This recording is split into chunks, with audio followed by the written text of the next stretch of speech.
ये लियो टॉलस्टॉय की बहुत प्रसिद्ध कहानी है। ये एक रोचक कहानी है।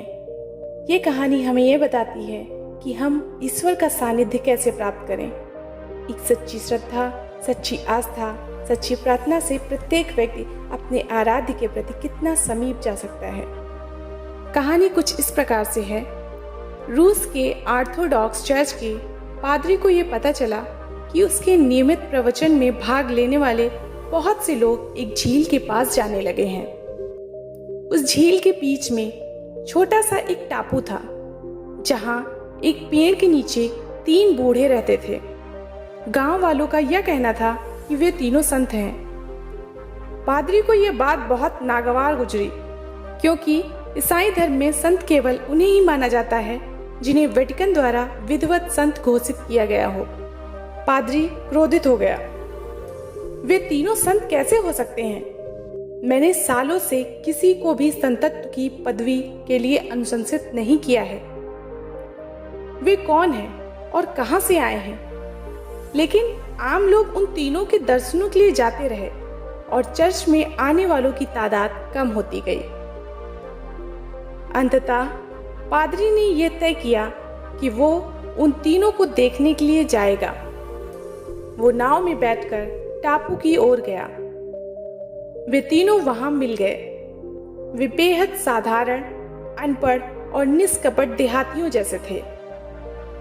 दूसरी ओर पादरी बहुत शक्तिशाली व्यक्ति था। रूस के जार के बाद उस क्षेत्र का सबसे महत्वपूर्ण आदमी था वो। उन तीनों को देखकर वो खींच उठा। उसने कहा, तुम्हें संत किसने बनाया? वे तीनों एक दूसरे का मुंह ताकने लगे। उनमें से एक ने कहा, किसी ने नहीं। हम लोग खुद को संत नहीं मानते। हम तो केवल साधारण मनुष्य हैं। पादरी ने कहा, तो फिर तुम लोगों को देखने के लिए इतने सारे लोग क्यों आ रहे हैं? वे बोले, ये तो आप उन्हीं से पूछिए। पादरी ने कहा, क्या तुम लोगों को चर्च की आधिकारिक प्रार्थना आती है? तो उन तीनों ने कहा, नहीं, हम तो अनपढ़ हैं और वो प्रार्थना बहुत लंबी है, हम उसे याद नहीं कर सके। पादरी ने कहा, तो फिर तुम लोग कौन सी प्रार्थना पढ़ते हो?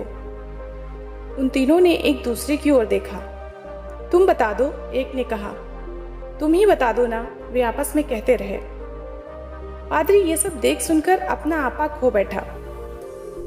इन लोगों को प्रार्थना करना भी नहीं आता, कैसे संत हैं ये? उसने मन में सोचा। वो बोला, तुम लोगों में से कोई भी बता सकता है, जल्दी बताओ। वे तीनों बोले, दरअसल हम आपके सामने बहुत ही साधारण व्यक्ति हैं। हम लोगों ने खुद ही एक प्रार्थना बनाई है, पर हमें ये पता नहीं था कि इस प्रार्थना को चर्च की मंजूरी मिलना जरूरी है। हमारी प्रार्थना बहुत साधारण है। हमें माफ कर दीजिए कि हम आपकी मंजूरी नहीं ले पाए। हम इतने संकोची हैं कि हम आ ही ना सके। हमारी प्रार्थना है, ईश्वर 3 है और हम भी 3 हैं। इसलिए हम प्रार्थना करते हैं, तुम 3 हो और हम 3 हैं, हम पर दया करो। यही हमारी प्रार्थना है। पादरी बहुत क्रोधित हो गया। ये प्रार्थना नहीं है, मैंने ऐसी प्रार्थना कभी नहीं सुनी। वो जोरों से हंसने लगा। वे तीनों बोले, आप हमें सच्ची प्रार्थना करना सिखा दें। हम तो अब तक यही समझते थे कि हमारी प्रार्थना में कोई कमी नहीं है। ईश्वर 3 है और हम 3 हैं, और भला क्या चाहिए? बस ईश्वर की कृपा ही तो चाहिए। उनके अनुरोध पर पादरी ने उन्हें चर्च की आधिकारिक प्रार्थना बताई और उसे पढ़ने का तरीका भी बताया। प्रार्थना काफी लंबी थी और उसके खत्म होते होते उनमें से एक ने कहा, हम शुरू का भाग भूल गए हैं। फिर पादरी ने उन्हें दोबारा बताया। फिर वे आखिरी का भाग भूल गए।